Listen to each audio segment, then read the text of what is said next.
So we're back. This is Teacher Lay again.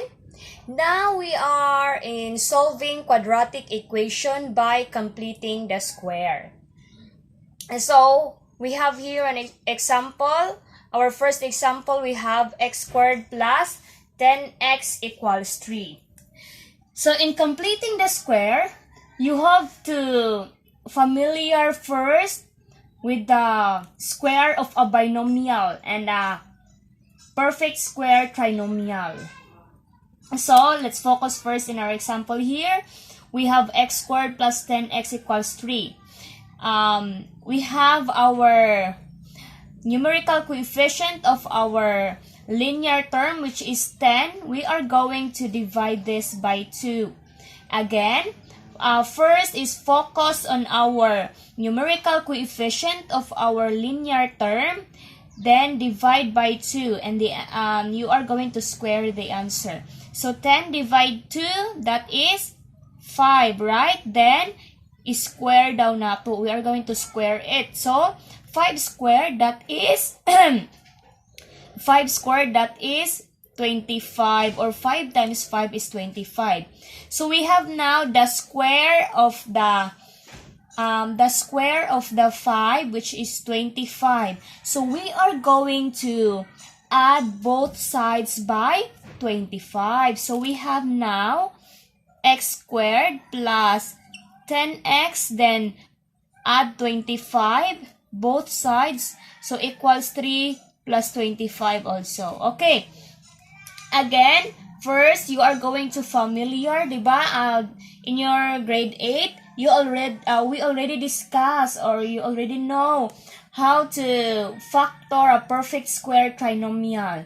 Diba, a perfect square trinomial is a product of a binomial, diba? So, we have this x squared plus 10x plus 25. So, find its factor, diba? Find a factor of, find a factor of 25. 25 is a perfect square of 5, diba? 25 is a perfect square of 5. That's why we have here, this is 25 squared. So 25. So 25 is a perfect square. So our factor now is x plus 5 squared, or x plus 5 and x plus 5. Then equals, what is 3 plus 25? 3 plus 25 is 28. So now, we already have this. X plus 5 squared equals 8. So we are going to extract square. So, extract square na to para makancel si square. So, we have now x plus 5 equals positive negative square root of 28. Nanatay square root of 28. Then, ato ang i-transpose si 5. We have now x equals, what is positive 5 when we are going to transpose? It will make into negative, diba? Negative 5, positive negative square root of 28. So, x equals negative 5 plus minus. What is square root of 28? 28 is not a perfect square, right? But mangita ta og factor ni 28 nga na siya perfect square. We have 4 times 7. Kay 4 times 7 is 28, di ba? Okay? So we have x minus 5 plus minus. So what is square root of 4? Square root of 4 is 2. So ipagawas na to si 2. Then ang nahabilin sa sud is 7. And so we have this now. The value, our x. So we have our x sub 1. We have negative 5 plus 2 square root of 7. And our x sub 2 is negative 5 minus 2 square root of 7. So we have now our values of x, or the roots there. Okay, another example. Another example, we have x squared plus 6x equals 70. So again, we are going to focus the numerical coefficient of our linear term. Divide by 2, that is 3, right? Then, square na to. 3 squared equals to 9. So, ang answer na to, kay i-add na to both sides. So, we have now x squared plus 6x plus 9 equals 17 plus 9. Okay? Again, x squared plus 6x plus 9 is a perfect square trinomial. So, we have na our 9, a perfect square of 3. So, our factor is x plus 3 squared equals, what is 17 plus 9? 17 plus 9 is 26, right? 26. So, extract square. Cancel. So, we have now x plus 3 equals square root of 26.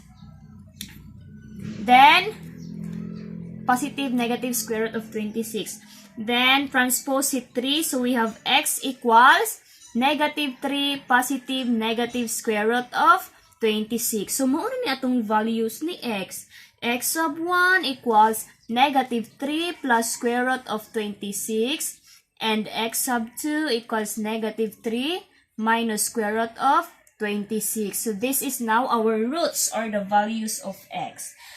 You can find its kaning value good by using your calculator, like the square root of 26. So, you can use your calculator to find its value. So, last example. Okay, our next example is 8y squared minus 24y equals 3. So, what if our a there is not equals to 1? So, what will we do? Ato ang numerical coefficient ni y squared, kay naa may 8. So, what will we do? Okay? So, we are going to, para ma-cancel na to, para ma-1 na lang, divide both by 8. I-divide na to sila tanan by 8. So, 8 divide 8, 1. So, y squared na lang. We have now y squared minus 24 divide 8. That's 3, right? 3y equals 3 over 8. Then, next, complete na atong equation. Then, next, we are going to, again, complete na kay atong numerical coefficient of y squared is 1 na.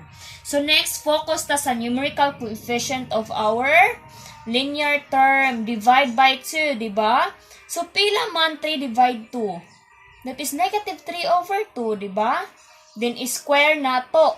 What is negative 3 over 2 squared? That is positive 9 over 4. So, nanatay product nga 9 over 4. So, we are going to add both sides by 9 over 4. So, we have now y squared minus 3 halves y plus 9 over 4 equals 3/8 plus 9 over 4.